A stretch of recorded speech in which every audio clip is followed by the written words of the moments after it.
یہ دنیا چند روزہ ہے، سمجھدار افراد کی نظر میں یہی اس کی حقیقت ہے۔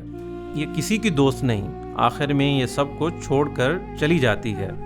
وَمَا الْحَيَاةُ الدُّنْيَا إِلَّا مَتَاعُ الْغُرُورِ، یہ زندگی دھوکے کے سامان سے زیادہ کچھ نہیں ہے۔ سمجھدار شخص وہی ہے جو اس کے چھوڑنے سے پہلے خود ہی اسے چھوڑ دے۔ عمر بن خطاب رضی اللہ تعالیٰ عنہ شام آئے تو ابو عبیدہ رضی اللہ تعالیٰ عنہ سے کہا اپنے گھر لے چلو۔ انہوں نے کہا میرے گھر پر آپ کیا کریں گے؟ آپ بس مجھ پر رونا چاہتے ہیں؟ خیر، حضرت عمر ان کے مکان پر تشریف لے گئے۔ وہاں پہنچے تو ان سے دریافت کیا تمہارے گھر کا سامان کہاں ہے؟ مجھے تمہارے گھر پر کچھ نظر نہیں آ رہا ہے۔ ابو عبیدہ رضی اللہ تعالیٰ عنہ نے کہا میرے پاس بس یہی ہے جو آپ دیکھ رہے ہیں۔ حضرت عمر فاروق رضی اللہ تعالیٰ عنہ نے پوچھا گھر پر کچھ کھانے پینے کو ہے؟